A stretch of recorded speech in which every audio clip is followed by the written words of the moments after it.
Bonjour à tous, et puis merci de l'invitation qui m'a été faite disons, d'ouvrir ce colloque scientifiquement, c'est très sympathique. Donc l'idée est vraiment de faire en une vingtaine de minutes une introduction au problème du changement climatique, largement basé en fait, sur le rapport du GIEC. Donc je suis moi-même membre du bureau du GIEC, du groupe 1. Et de vous rappeler donc que le problème auquel on fait face est quelque chose de relativement simple. L'effet de serre en soi est quelque chose de bénéfique, c'est très clair, mais disons grâce à l'effet de serre justement qui fait que toute cette série de composés, la vapeur d'eau, le gaz carbonique, le méthane, l'oxyde d'azote, piège une partie du rayonnement infrarouge réfléchi à la surface de la planète. Disons que l'effet de serre, sans effet de serre, eh bien, nous ne serions simplement pas sur cette planète. Mais le problème de l'effet de serre, c'est son augmentation, vous voyez, qui est extrêmement rapide, qui est extrêmement bien documentée. Alors, elle est bien documentée, vous voyez, augmentation de 35% pour le gaz carbonique, multiplication par 2,5 pour le méthane, 15%, enfin même plus 18% pour l'oxyde d'azote. Et on sait exactement dire à quoi ça correspond. En fait, on a un problème très simple, on augmente la quantité de chaleur disponible dans les basses couches de l'atmosphère. De façon notable, déjà 1%, dont 60% de cette augmentation est liée au gaz carbonique qui reste très longtemps dans l'atmosphère, ce qui fait que effectivement, le gaz carbonique est au cœur de la stabilisation de l'effet de serre. C'est très clair. Si on veut stabiliser l'effet de serre, il faut absolument stabiliser les concentrations en gaz carbonique. Nous y reviendrons. Donc le fait qu'on augmente le chauffage, en quelque sorte, eh bien, disons, quand on augmente le chauffage, la tendance naturelle du milieu est d'augmenter sa température, sauf s'il y a des mécanismes de compensation. Or, dans le système climatique, il y a surtout des mécanismes d'amplification avérés, comme celui, par exemple, lié à la vapeur d'eau. Le fait que la vapeur d'eau soit le premier gaz à effet de serre, en fait, disons, l'augmentation, le réchauffement de l'atmosphère provoque un réchauffement de l'océan, qui lui-même se traduit par une augmentation de l'évaporation qui est d'ailleurs observée. Il y a plus de vapeur d'eau dans l'atmosphère qu'il y a une vingtaine d'années. C'est une observation. Alors, ces mesures, vous voyez, là, ce sont les 10 000 dernières années, donc pour les 3 gaz à effet de serre sur lesquels l'homme joue un rôle important. En fait, il y a des mesures que depuis 50 ans dans l'atmosphère. Avant, il faut, effectivement, ça c'est un peu mon métier, disons, donc ce à quoi en tant que chercheur je participe, c'est qu'il faut aller chercher, disons, des témoignages de la composition de l'atmosphère, du climat, dans des archives climatiques, et ça c'est le site de Vostok, en Antarctique, où on a participé à une belle expérience, un forage de 400 000 ans dans ce cas-là, en fait, on en est à 800 000 ans actuellement. Vous voyez, c'est tout le centre de l'Antarctique, un des points les plus froids du globe.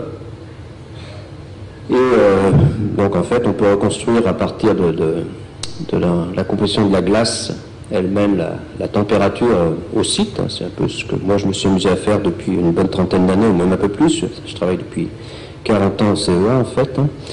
Et on peut extraire les bulles d'air et avoir en même temps la composition de l'atmosphère. Ce sont en particulier nos collègues de Grenoble qui font ces mesures sur les petites bulles d'air et la composition de l'atmosphère en gaz à effet de serre dans le passé. Donc, vous voyez des choses très, très classiques. Donc en fait maintenant on va jusqu'à 800 000 ans, mais disons, je donne cet exemple de Vostok. En fait, ce qu'on reconstruit, vous voyez, c'est la température, c'est les courbes rouges. Sur les 400 000 dernières années, c'est ce qu'on apprend tous à l'école. Il y a ces grands cycles glaciaires, interglaciaires, la composition en gaz carbonique au-dessus et celle en méthane en dessous. Alors, deux constatations. En fait, il y a un lien fort entre effet de serre et climat dans le passé. Ce qui ne veut pas dire que l'effet de serre soit la cause originelle du changement climatique dans le passé. La cause originelle, c'est la position de la Terre sur son orbite. Et le fait que l'orbite se déforme au cours du temps, que l'axe de la Terre est plus ou moins incliné. Ça, c'est là, disons, le métronome des grands changements climatiques, c'est bien l'astronomie. Mais on voit dans cet exemple qu'il y a en fait une amplification du forçage astronomique par l'effet de serre. Et puis surtout à gauche, hein, vous voyez les 200 dernières années, quand on place les observations récentes que je vous ai déjà montrées dans un contexte, je dirais, plus long, eh bien l'augmentation, elle est importante et elle est extrêmement rapide, puisque là, à cette échelle de temps, elle est évidemment pratiquement verticale. Voilà, comment on fait, ce sont des choses bien connues. Vous voyez les émissions de gaz à effet de serre, donc c'est peut-être pas très lisible, hein, excusez-moi. Donc en fait, vous voyez une augmentation des émissions de 1970 à 2004 importante, hein, avec les différents gaz à effet de serre. Il y a aussi des chlorofluorocarbones. Différents secteurs, hein, je vais y revenir tout à l'heure pour la France, c'est à peu près pareil qu'au niveau international. Et une contribution très importante, vous le voyez, en fait du gaz carbonique à l'augmentation de l'effet de serre. Ce que j'ai déjà dit. Ce qui ne veut pas dire qu'il faille négliger les autres gaz, mais je le redis, le fait que le gaz carbonique reste longtemps dans l'atmosphère, on est au cœur du problème de la stabilisation. Bon, si on regarde les émissions de gaz carbonique, ce sont des choses qui sont familières également. Si on se place maintenant d'un point de vue géographique avec des gros émetteurs comme les États-Unis, la Chine, en fait, ça c'était en 2004, et vous savez qu'en 2007-2008, pratiquement, la Chine est en train de rattraper les États-Unis en termes d'émissions globales. Hein, l'Europe est à peu près au même niveau. Mais par contre, si on se met maintenant par habitant, évidemment, là il y a une hétérogénéité très importante avec, bon, la France est à 1,7 tonne, donc en fait il y a un facteur 3 par exemple entre un Français et un Américain, et il y a aussi un facteur 10 entre un Français et un habitant du Sénégal ou justement du Vietnam dont on a déjà parlé. Voilà, donc, alors on sait très bien comment on fait ça, vous voyez, donc je ne vais pas passer trop de temps. Voilà, donc c'est extrêmement bien documenté et très bien suivi, cette augmentation de l'effet de serre. Les causes en sont bien suivies avec un lien très fort entre les émissions de gaz carbonique et bien sûr l'énergie. Je crois qu'on en reparlera beaucoup au cours de ces 3 jours. Vous voyez, les grands secteurs, eh bien, c'est transport et puis domestique en France, à peu près pour 25%, l'agriculture également pour plus de 20%. Alors ça, c'est lié non pas au gaz carbonique, mais au méthane et à l'oxyde d'azote, et puis l'industrie également pour 20%, avec une augmentation, c'est pas que pour la France, très forte, en fait, de plus de 20% depuis 1990 pour les secteurs, disons, le transport et également le domestique. Donc ça, c'est la première chose. Pour nous, c'est une certitude. L'homme modifie la combustion de l'atmosphère de façon rapide et importante. Hein. Donc on augmente le chauffage. Alors après, le diagnostic de la communauté scientifique est très clair. Face à cette augmentation du chauffage, le réchauffement climatique est sans équivoque. Ça, c'est la conclusion du rapport du GIEC. C'est une phrase très simple. Donc voilà, on le voit à travers les températures. Vous savez, par exemple, 10 des 11 dernières années, si vous cherchez les années les plus chaudes, il vous suffit de remonter à pratiquement toutes les années récentes sont plus chaudes que celles qui les ont précédées. Mais on regarde aussi, on retrouve aussi ce réchauffement à travers l'élévation du niveau de la mer d'une quinzaine de centimètres au cours du XXIe siècle, lié à la dilatation de l'océan d'une part, mais aussi à la fonte des glaciers continentaux. Hein, mais disons là, ça intègre le phénomène. Également la diminution de l'enneigement. Vous voyez l'enneigement dans l'hémisphère nord maximal, hein, disons à la fin du printemps, pratiquement maintenant, il est maximal en Europe, hein, sur tout l'hémisphère nord, et bien il a diminué de 2 à 3 millions de kilomètres carrés depuis une trentaine d'années. Et ça, c'est autant de surfaces réfléchissantes qu'on remplace par des surfaces absorbantes. Et puis, ce qui a marqué aussi beaucoup l'an dernier, ce qui n'est peut-être pas assez visible, mais vous voyez, la glace de mer, alors minimale, celle-là c'est en septembre, disons dans l'Arctique, eh bien, elle a diminué assez régulièrement depuis 1980. Et puis, eh bien, là, il y a disons, une brusque chute en 2007. On est passé le précédent record est au-dessus de 100 millions de kilomètres carrés en 2005, et en 2007, on est en dessous de 4 millions de kilomètres carrés. Donc il y a eu vraiment une rupture dans la diminution. On verra ce que donne 2008, on ne peut pas prédire, mais enfin là, il y a quelque chose qui a vraiment été très significatif entre 2006 et 2007.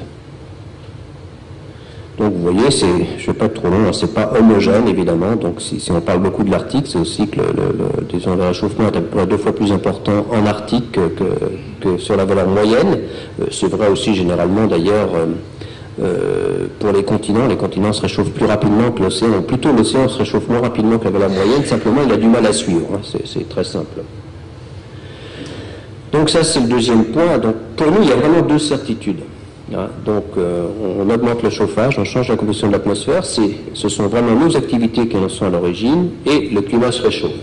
Hein, disons ça c'est le diagnostic du GIEC. Le débat commence avec cette question et qui est légitime. Hein. Est-ce qu'il y a vraiment une relation de cause à effet? C'est pas parce que le chauffage augmente et que la température augmente également qu'il y a relation de cause à effet. Parce que tout simplement, on sait que des réchauffements de l'ordre du degré, comme on a vu, dont on parle actuellement, eh bien, elles ont été observées de façon tout à fait naturelle au cours par exemple, du dernier millénaire. Hein. Donc c'est de l'ordre de grandeur de la variabilité naturelle, et pour répondre à cette question, il faut être capable, alors est-on capable de faire la part entre la variabilité naturelle du climat et celle liée aux activités humaines? Vous voyez, la réponse a beaucoup évolué au cours des 4 rapports du GIEC. La première, c'était on ne sait pas.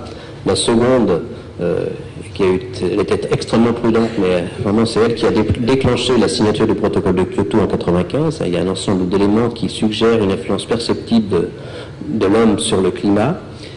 Ce peut être plus de 2 chances sur 3 en 2001. Et effectivement, ce diagnostic très clair en 2007, hein, c'est-à-dire que nous pensons avec plus de 9 chances sur 10 que l'essentiel, hein, c'est important, hein, du réchauffement des 50 dernières années est déjà lié aux activités humaines. Donc un diagnostic très clair. Alors comment on y arrive, hein, je ne vais pas passer trop de temps, mais je crois que effectivement le diagnostic, enfin, disons ce qui est clé, c'est cette possibilité qu'on a, enfin, c'est ce que nous pensons du côté de notre communauté scientifique, de faire la part entre ce qui est lié aux activités humaines et ce qui est lié, en fait, de montrer que, vous voyez, les courbes du bas, hein, quand vous regardez, eh bien, la courbe bleue, ce sont des simulations donc, faites en tenant compte simplement des forçages naturels, et vous voyez qu'on n'explique pas le réchauffement des 50 dernières années, c'est la courbe noire des données. Donc là, les forçages naturels, c'est essentiellement l'activité solaire, hein, non pas sa position, et puis les volcans. Mais par contre, si on tient compte à la fois de l'effet de serre, enfin des forçages, disons, liés aux activités humaines, effet de serre et puis aussi aérosol, hein, eh bien, vous voyez en haut qu'on explique tout à fait, et des forçages naturels, on explique tout à fait correctement disons, la façon dont a évolué le climat au cours du XXe siècle. Ça, il y a un des arguments, effectivement, qui nous conduit à dire que l'essentiel du réchauffement des 50 dernières années est déjà lié aux activités humaines. Donc si on se tourne vers l'avenir, 6 minutes, hein, bon évidemment, le climatologue n'a qu'une possibilité de se tourner vers l'avenir, c'est d'utiliser des modèles climatiques. Hein, disons, l'avenir n'est pas le prolongement du passé. Donc on apprend effectivement, moi c'est mon domaine de recherche, on apprend des données du passé beaucoup de choses sur le fonctionnement du système climatique, mais lorsqu'on doit se projeter dans le futur, le seul outil dont on dispose, ce sont des modèles. Hein. Et pour utiliser ces modèles, il faut évidemment que le climatologue, hein, par exemple en France on en a 2, l'un à l'Institut Pierre-Simon Laplace, dans notre institut, l'autre à Météo France, on s'entend très bien, il y a à peu près une vingtaine de modèles au niveau mondial. Ces modèles, eh bien, ils s'appuient sur des scénarios d'émissions. Là, je vous montré que les scénarios d'émissions du gaz carbonique, en haut à gauche, vous voyez, donc on en a 7 milliards de tonnes de carbone actuellement, à peu près 7-8. Hein. Bon, certains économistes envisageraient qu'on puisse à peu près multiplier par 4 ces émissions à la fin du siècle. Alors, on espère simplement que ça ne sera pas le cas, hein, parce que dans ces cas-là, ça conduirait à une multiplication par 3 des concentrations du gaz carbonique d'ici la fin du siècle. C'est-à-dire qu'on a augmenté de 35%, hein, ça serait une augmentation de 5 fois celle qu'on a enregistrée au cours largement du XXe siècle. Donc ça, on espère que ce ne sera pas le cas.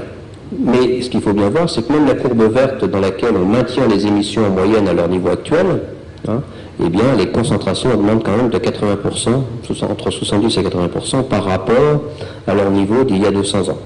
C'est pas du tout négligeable, pas très loin d'un doublement, enfin bon. Donc, si on prend la courbe verte, si on maintient les émissions au niveau actuel, on va quand même, disons, pas très loin de 500 parties par million. Donc, on voit bien, ensuite, bien sûr, il n'y a pas de surprise, plus on augmente les émissions, plus on augmente les concentrations, et plus on augmente l'effet de serre additionnel, hein, jusqu'à 9 watts par mètre carré dans le scénario extrême. Voilà, donc ces scénarios, on utilise des modèles. Alors la première chose qui est importante pour moi du point de vue, c'est que le climat des 20 prochaines années est pratiquement joué. Vous avez en haut, il y a 3 scénarios qui sont très différents dans leurs émissions au cours des 20 prochaines années. Eh bien, les réchauffements sont pratiquement similaires. Parce qu'en gros, ce qu'on va connaître dans les 20 dernières années, c'est l'effet, ce qu'on va subir, ou de toute façon, c'est l'effet des gaz à effet de serre qui ont été, disons, émis au cours de la deuxième partie largement depuis la Seconde Guerre mondiale, je dirais, et qui n'ont pas encore joué tout leur effet. Donc le climat, on ne le connaît pas exactement. Le réchauffement n'est pas négligeable. On prédit un réchauffement. Donc vous voyez là donc les 3 scénarios. Donc il vous suffit de savoir que les 3 scénarios, disons, ils vont de haut en bas. Un A, un B est scénario moyen. Celui du haut est moindrement émetteur et celui en bas est le plus émetteur. Donc vous voyez bien que, disons, dans 20 ans, les 3 cartes climatiques sont très similaires, quel que soit le scénario. Donc, vous voyez, on est avec des réchauffements quand même de l'ordre de, donc sur l'Europe, sur la partie ici, quand même de largement entre 1,5, plus d'1,5 degré. Donc, c'est pas négligeable, entre 1,5 et 1 degré, certainement, c'est très possible, disons, sur tout l'ensemble de l'Europe et du pourtour méditerranéen. C'est l'inverse, effectivement, si on regarde maintenant à la fin du XXIe siècle. Là, le climat dépend très très largement du scénario. Vous voyez, avec des réchauffements très importants dans le scénario le plus important, qui peuvent atteindre 4 degrés en fait en moyenne globale, voire plus. Le modèle de prédiction du GIEC vont jusqu'à 6. Et puis en moyenne, mais avec disons, cette amplification polaire qui perdurera et qui peut, disons, avec des réchauffements de 8 à 10 degrés dans les régions arctiques, des réchauffements plutôt... il suffit de savoir, par exemple, je le remontrerai après, qu'un réchauffement de 3 degrés en moyenne globale veut dire pour l'Europe de l'Ouest plutôt entre 4 et 5. En tout cas, il y a une amplification de l'ordre de 20-30%, au moins 1 degré de plus.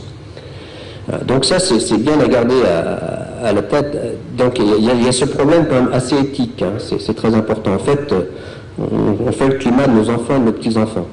C'est très clair. Donc ça, c'est quelque chose qui résume évidemment l'ensemble des scénarios, chose très connue, c'est-à-dire des réchauffements. Vous voyez, donc évidemment, les scénarios sont aussi, il y a les 6 scénarios de plus en plus émetteurs, et avec des réchauffements de plus en plus importants.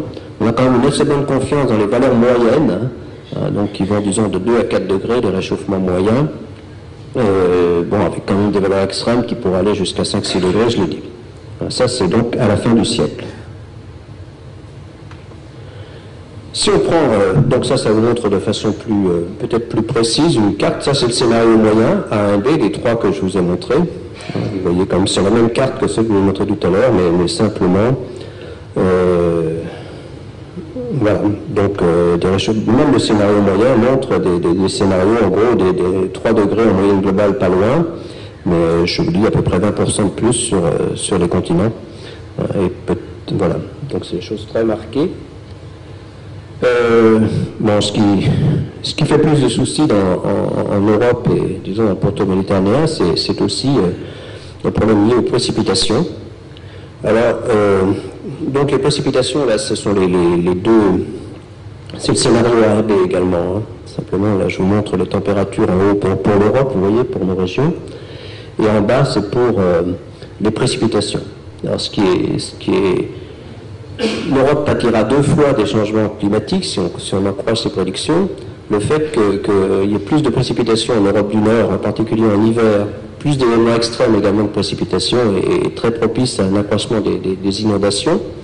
D'autant que, disons, je reviendrai à une élévation du niveau de la mer supplémentaire de 20, 30 ou 40 cm, je vais dire, ça favorise nettement les inondations et l'entrée des eaux marines sur le continent. Et par contre, pour le sud, pour le pourtour méditerranéen, le problème va bien, en particulier l'été, c'est moins de précipitations, de 20-30%, sur tout le pourtour méditerranéen. Et il faut imaginer aussi qu'il y a plus d'évaporation. Donc, vous voyez que l'accès en eau risque d'être un véritable problème, d'être au cœur des impacts du changement climatique dans les régions où nous sommes là. Vous voyez, c'est très marqué. Donc, tout ce que je vous ai dit là, c'est ce qu'il ne faut pas faire. J'ai 2 minutes pour dire ce qu'il faut faire. Il faut stabiliser l'effet de serre. Hein, ça, tout le monde le sait. Tout le monde le sait. Tout le monde a signé la Convention climat. qui dit qu'il faut stabiliser l'effet de serre avec des qualificatifs tout à fait raisonnables. Mais pour stabiliser l'effet de serre, eh bien, il faut que les émissions de gaz carbonique, les sources ne soient pas supérieures aux puits, c'est-à-dire que les émissions reviennent à 2 ou 3 milliards de tonnes, voire moins, disons soit divisé par 3 par rapport à la valeur actuelle, voire 4 à échéance. Donc c'est ça, on ne peut pas y échapper. Donc il n'y a pas... voilà. Il y a aussi des conséquences très nettes, donc je l'ai dit, au niveau mondial, une des conséquences c'est effectivement l'élévation du niveau de la mer. Ça pourrait être de 20 à 60 cm, disons 40 cm en moyenne au cours du XXIe siècle, mais avec ces estimations du rapport du GIEC ne tiennent pas compte de l'accélération de l'écoulement des glaces observées à la fois au Groenland et en Antarctique de l'Ouest. Et effectivement, on pourrait craindre que ça soit plus. Il suffit de, vous voyez, des régions qui sont vraiment extrêmement sensibles. Donc dans le cas de la Méditerranée, c'est essentiellement le delta du Nil, à l'élévation du niveau de la mer, des régions très peuplées. Donc c'est très clair que ça sera un problème au cœur. Et j'y reviendrai, mais je vais terminer, je ne veux pas être trop long. C'est vraiment un des problèmes, disons, quand on se place il y a une inertie très forte du système climatique. Même si on a stabilisé, en gros, ça résume un peu, vous voyez ce que j'ai dit, pour stabiliser l'effet de serre, il faut absolument stabiliser le gaz carbonique, il faut aussi stabiliser les autres, mais il faut absolument stabiliser le gaz carbonique, ça c'est la courbe violette. Si vous voulez stabiliser le gaz carbonique, il faut que les émissions redescendent très rapidement et très fortement, elles continuent, pratiquement viennent à zéro. Même une fois que vous avez fait ça, même une fois que c'est stabilisé, il y a une certaine inertie dans la température, de l'ordre, disons, même si on stabilisait instantanément les concentrations, disons, de réchauffement, notre planète connaîtrait un réchauffement à peu près équivalent à celui qu'elle a connu au cours du XXe siècle, disons, entre 1,5 et 1 degré. Ça, c'est la courbe rouge. Mais surtout, le vrai problème, c'est que même qu'une fois on a stabilisé, eh bien, les deux composantes de l'élévation du niveau de la mer vont continuer à être, disons, actives. Disons, une fois, si on prend, donc ça c'est la courbe en trait plat, disons, ça symbolise l'élévation du niveau de la mer liée à la dilatation de l'océan. Même si par exemple à la fin du siècle on a stabilisé les concentrations de gaz à effet de serre, je vais vous dire c'est un vrai problème, et bien si on a pris 30 cm liés à l'élévation du niveau de la mer, liée à la dilatation, ça va continuer de façon inéluctable pendant des siècles. Et puis la composante liée alors on pense plutôt au Groenland, peut-être à l'Antarctique de l'Ouest, disons les grands glaciers. C'est vrai qu'on rappelle dans le rapport du GIEC qu'il y a 120 000 ans, le climat était probablement en moyenne globale de 2 degrés plus chaud qu'actuellement. L'élévation du niveau de la mer était entre 4 et 6 mètres et on pense qu'une large partie, enfin une partie au moins 2 mètres, 2 ou 3 mètres, venait du Groenland. La fonte totale du Groenland correspondrait à 7 mètres d'élévation du niveau de la mer, et le Groenland était là il y a 120 000 ans. Alors, on a des carottages qui le montrent. Vous voyez, un des vrais problèmes pour moi, c'est que notre action des 10-20 prochaines années est en train de mettre quelque chose en route de façon inéluctable sur l'élévation du niveau de la mer à très long terme. Alors là aussi, c'est vraiment un problème très important. Donc, ça c'est le dernier, donc c'est plus donc, sur l'aspect plus politique. Donc la Convention climat, bon, moi j'ai la chance de participer à toutes ces réunions comme celle de Bali. Donc ça résume bien, en fait, les scénarios de stabilisation. Tout le monde s'est mis d'accord qu'il faudrait stabiliser, y compris les Américains. Et donc ça, on espère obtenir un accord, qu'il y aura un accord à Copenhague. Mais vous voyez quand même que si on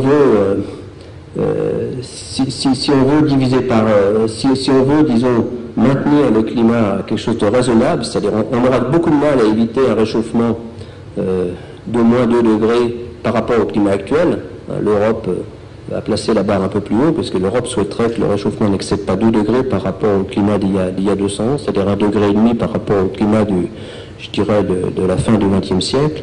Eh bien, il faut se placer dans le deuxième de ces scénarios, et qui est extrêmement contraignant, puisque donc il faut en gros diviser par 2 les émissions à l'horizon 2050 par rapport à 90, pratiquement donc par 2,5 par rapport aux valeurs actuelles. D'ici 2050, c'est quand même le chiffre disons, qui est au cœur des discussions du G8, donc disons, le message des politiques est bien passé, mais vous voyez que ça, disons, pratiquement, si on veut atteindre ça, il faudrait que dès 2015, les émissions commencent à redescendre, et ça c'est un véritable défi, puisqu'elles n'ont jamais augmenté aussi rapidement. Voilà, j'arrête là. Je n'ai pas trop dépassé.